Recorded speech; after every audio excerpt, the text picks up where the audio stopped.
but I would tell them to look at themselves very hard in the mirror and say, have we really not brought this on ourselves? Sunny Hostin of The View, who's constantly raging about race and reparations and how bad America is and its racial past and all this stuff. Sunny Hostin has never been one to back down from a fight. As a co-host of The View, she's built a reputation for her sharp tongue, unapologetic opinions, and willingness to dive headfirst into controversy. But even by her standards, her recent comments about America's declining birth rates and the political motivations behind reproductive policies lit a firestorm that few could have anticipated. What started as a seemingly routine discussion on the show's Hot Topic segment quickly spiraled into a national spectacle, with none other than House Speaker Mike Johnson taking the bait and firing back with a vengeance. Mr. Speaker, have you been discovered? Has Sunny Hostin discovered that the real motivation here, should you pass a baby bump tax incentive, is not to combat what looks like a very scary future of not just the U.S., but actually many countries across Western civilization, to reverse declining birthing rates, but actually what you're out there doing is trying to bring in new white babies? And it all began innocently enough, or at least as innocently as things can on The View. Hostin, sitting at the table with her co-hosts, launched into a critique of modern political priorities, focusing on what she described as a race-driven obsession with birth rates in America. She pointed fingers at conservative policies that she claimed were less about supporting families and more about bolstering specific demographics. Her words were cutting, her tone unmistakably pointed. But it wasn't just what she said, it was how she said it. With her signature mix of righteous indignation and razor-sharp delivery, Hostin accused certain lawmakers of pushing for policies that prioritized new white babies over broader societal support for families of all races. The reaction was immediate and explosive. Within hours, clips of her comments flooded social media, sparking heated debates across the political spectrum. Supporters praised her for speaking truth to power, while critics accused her of playing the race card in an already polarized political landscape. But the real bombshell came when House Speaker Mike Johnson, a staunch conservative and rising star within his party, decided to address her remarks directly. And he didn't hold back. Absolutely absurd. The View is an absurd program. Yours, on the other hand, Will, is fantastic. You're doing a great show, and I'm so honored to be with you. Look, that's no surprise what The View is doing there. Every creative idea that the president and this White House come up with, they pan immediately, no matter what merit it may have. We are the Republican Party. We're the pro-family party. We always have been. We take great pride in that. We're working every day to rebuild a culture of life. Appearing on a conservative news program just days later, Johnson dismissed Hostin's comments as absolutely absurd, branding them as nothing more than baseless rhetoric designed to inflame tensions. The View is an absurd program, he quipped with a smirk. But yours, on the other hand, is fantastic, he told the host, taking a moment to flatter his audience before launching into a full-throated defense of his party's policies. Johnson painted a picture of the Republican Party as the true champion of family values, emphasizing their commitment to creating a culture of life and advancing policies that he claimed made it easier for American families to thrive. His tone was defiant, his words carefully chosen to rally his base while further discrediting Hostin. But Johnson didn't stop there. He took direct aim at Hostin's credibility, accusing her of deliberately twisting facts to fit her narrative. In America, we support all children. We love all life. That's what we've always been about. It's actually in our platform, and the Democratic Party stands for the opposite. You know, those views illustrate that. Yeah, and that is an actual fact that the Republican Party has been dedicated to the growth of the family for most of the last half century, if not more. The implication was clear. Hostin wasn't just wrong. She was part of the problem. He framed her as a symbol of the cultural elites who, in his view, were disconnected from the values of everyday Americans. And for good measure, he threw in a jab at The View itself, calling it a platform for absurdity rather than meaningful dialogue. The back and forth quickly became a media feeding frenzy. Conservative outlets hailed Johnson's response as a masterclass in political rhetoric, while liberal commentators rushed to Hostin's defense, accusing Johnson of deflecting from the real issues. But perhaps the most intriguing subplot was the dynamic unfolding within The View itself. The show, long known for its fiery debates, suddenly found itself at the center of a political maelstrom, and the tension among the co-hosts was palpable. Alisa Farah Griffin, the show's token conservative voice and a former Trump administration official, wasted no time distancing herself from Hostin's remarks. On air, she pushed back against the idea that Republican policies were racially motivated, arguing instead that they were rooted in economic pragmatism. "I think we need to be really careful about making sweeping generalizations," she said. her tone measured but firm. Eva, it was a clear attempt to position herself as the reasonable counterweight to Hostin's fiery rhetoric, but it only seemed to fuel the tension at the table. Hostin, visibly irritated, doubled down on her position. This isn't about generalizations, she shot back. This is about calling out the underlying motivations behind these policies. And if we can't have an honest conversation about that, then what are we even doing here? The president was tense, the kind of live television moment that producers dream of and network executives dread. The other co-hosts, including moderator Whoopi Goldberg, seemed caught in the crossfire, their usual banter replaced by an uncomfortable silence. And I've been criticizing them for 8 years for doing it, pointing out that it's not the job of the media to take sides. Behind the scenes, the fallout was reportedly even more dramatic. According to insiders, the show's producers were scrambling to manage the controversy, fielding calls from network executives and advertisers who were uneasy about the escalating rhetoric. But if there was any pressure on Hostin to back down, she didn't show it.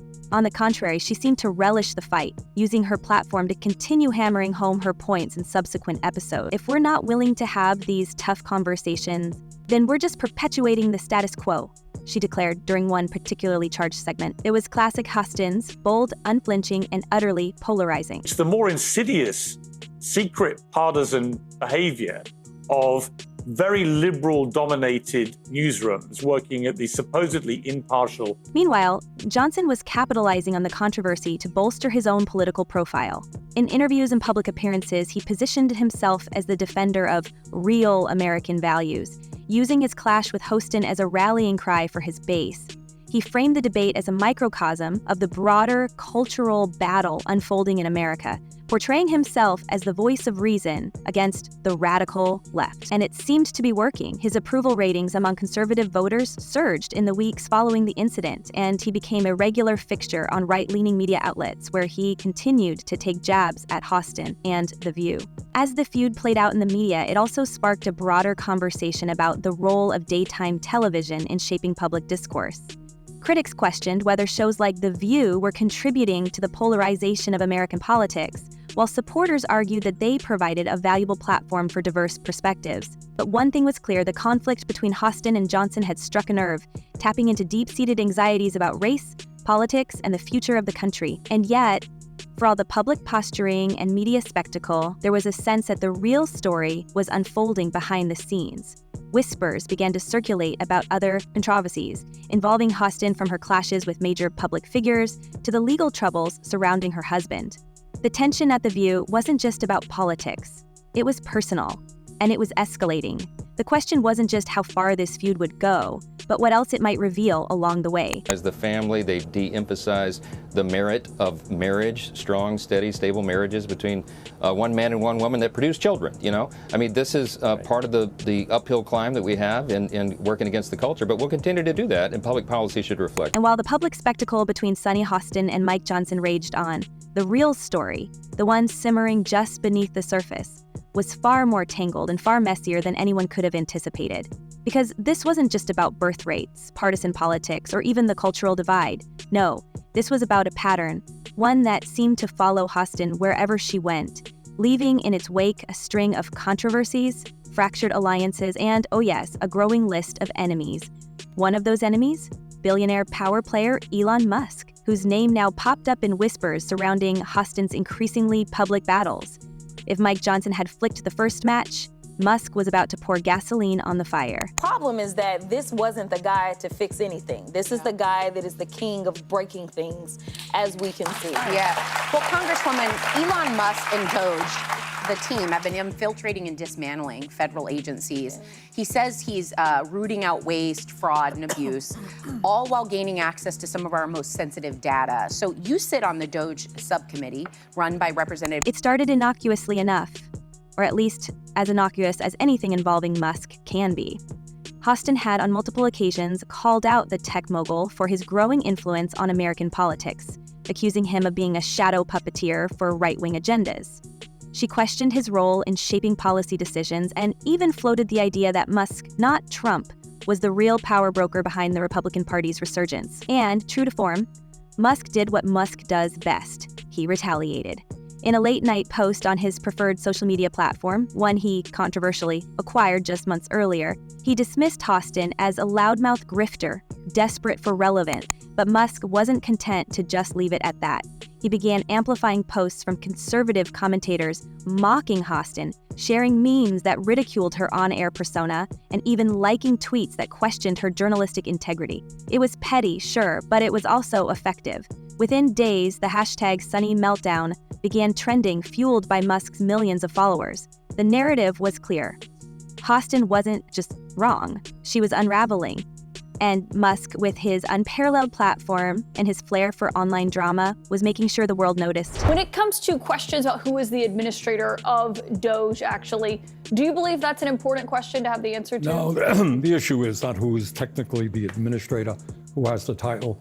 Elon Musk is clearly running the show, the wealthiest person in the world, who has enormous conflicts of interests, who is helping to fund right-wing extremist organizations all over the world. Of course, Hostin didn't take this lying down.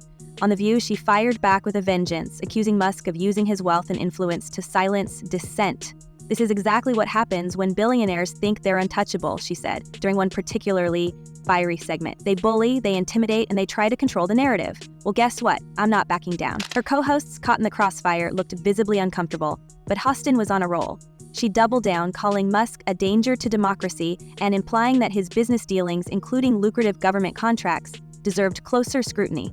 It was bold, it was dramatic, and it was exactly the kind of statement that kept viewers glued to their screens. But while Hostin was busy battling Musk in the court of public opinion, another storm was brewing, this one much closer to home, because as it turned out, her husband, Dre Emanuel Hostin, was facing legal troubles that threatened to spill over into her already chaotic public life. The allegations were staggering. Fraudulent billing, kickbacks, and a web of shady financial dealings tied to his orthopedic practice. On employees, according to a sprawling federal lawsuit, Dre Hostin was accused of performing unnecessary surgeries on patients involved in low-impact collisions, then billing insurance companies for exorbitant amounts. And the kicker? The lawsuit claimed that some of these procedures were motivated not by medical necessity, but by financial incentives, namely, under-the-table payments disguised as dividends. Emanuel denied the allegations via a statement through his lawyer, telling Daily Mail that his client, quote, denies each and every allegation and that the lawsuit is a blanket, scattershot, meritless lawsuit. The lawsuit also alleged that Dre Hostin's practice was part of a larger network of medical providers who had created a system designed to exploit New York's no-fault insurance laws. These laws, which were meant to protect accident victims by covering medical expenses regardless of which party was at fault, had reportedly become a goldmine for unethical practitioners. The accusations claimed that Emanuel Hostin's clinic had received a suspiciously high number of referrals from specific law firms and medical billing companies, raising red flags that the entire operation might have been orchestrated to maximize payouts from insurers. Investigators pointed to patterns in billing records that suggested patients with minor injuries were being funneled into aggressive treatment plans involving expensive and often unnecessary surgical procedures. So he was scamming insurance companies from taxi drivers, Uber drivers, and Lyft drivers. He was performing unnecessary surgeries and then providing fraudulent medical services in exchange. What's more, the legal filing connected Dre Hostin to a controversial ambulatory surgery center where the alleged kickbacks were said to have originated. This facility, according to the lawsuit, had been previously cited for substandard care and was already under investigation for its ties to other high-profile fraud cases. At the center of the controversy were claims that doctors, including Dre Hostin, were being incentivized to perform surgeries at the facility in exchange for a cut of the profits. These allegations painted a damning picture, one that prosecutors claimed represented systematic abuse of trust and patient welfare. For Sunny Hostin, who had built her brand on advocating for justice and accountability, the optics couldn't have been worse. On them, and it's a very serious crime. In fact, it's one of the largest, if not the largest, RICO case in New York's history. The timing couldn't have been worse. As Sunny Hostin was positioning herself as a fearless truth teller, willing to take on billionaires and politicians alike, her husband's legal troubles painted a very different picture. Critics were quick to pounce, accusing her of hypocrisy and questioning how someone so vocal about justice and fairness could reconcile her public persona with the allegations against her spouse. Social media lit up with speculation, with some users even digging up old interviews where Hostin had praised her husband's dedication to his patients. The irony wasn't lost on anyone. Yet, in true Hostin fashion, she refused to back down. In a statement released through her publicist, she called the lawsuit a baseless attack orchestrated by a near-bankrupt insurance company, desperate to avoid paying its claims. She framed the allegations as part of a broader pattern of harassment against doctors and insisted that her husband would be vindicated. But the damage was already done. Tabloids seized on the story, splashing headlines about the Hostin family scandal across their front pages. And if that wasn't bad enough, rumors began circulating that ABC executives were growing uneasy about the mounting controversies surrounding one of their star anchors. Behind the scenes, tensions at The View were reportedly at an all-time high. Sources claimed that producers were pulling double duty, trying to manage the fallout from Hostin's public feuds, while also dealing with the legal drama hovering over her personal life. And while the network had publicly stood by her, insiders alleged that there were quiet discussions about the long-term implications for the show. After all, The View wasn't just a daytime talk show, it was a brand, one that relied on its co-hosts walking a fine line between controversy and credibility. And right now, Sunny Hostin was threatening to tip the balance. And they're essentially saying that it's a money grab. And they're also going to countersue for millions of dollars, $5 million plus. But perhaps the most shocking development came from within the show itself. According to multiple reports, there was growing friction between Hostin and her fellow co-hosts, particularly Alyssa Farah Griffin. Griffin, who had already clashed with Hostin over the birth rate comments, was said to be privately voicing concerns about the impact of Hostin's controversies on the show's reputation.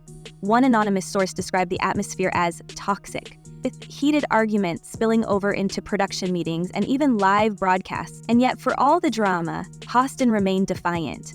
On air, she continued to address the issues head-on, framing herself as a victim of a coordinated smear campaign. When you speak truth to power, there's always going to be pushback, she said during one particularly tense segment. But I'm not here to make friends, I'm here to make a difference. It was a classic Hostin line, equal parts defiant and self-righteous, and it left little doubt that she had no intention of stepping back from the spotlight. On that panel, she is self-appointed, she knows everything.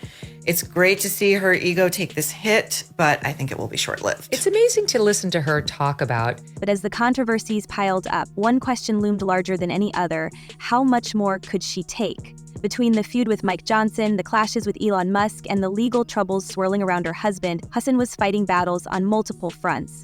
And while she had built a career on her ability to navigate controversy, this time felt different. The stakes were higher, the scrutiny more intense, and the consequences potentially devastating. So what happens next? Will Sunny Hostin emerge from this firestorm stronger than ever? Or is she on the brink of a career-ending implosion? And what about the ripple effects on The View, on her co-hosts, and on the broader cultural conversation she's helped shape? Let us know what you think down below, and as always, we'll see you in the next one.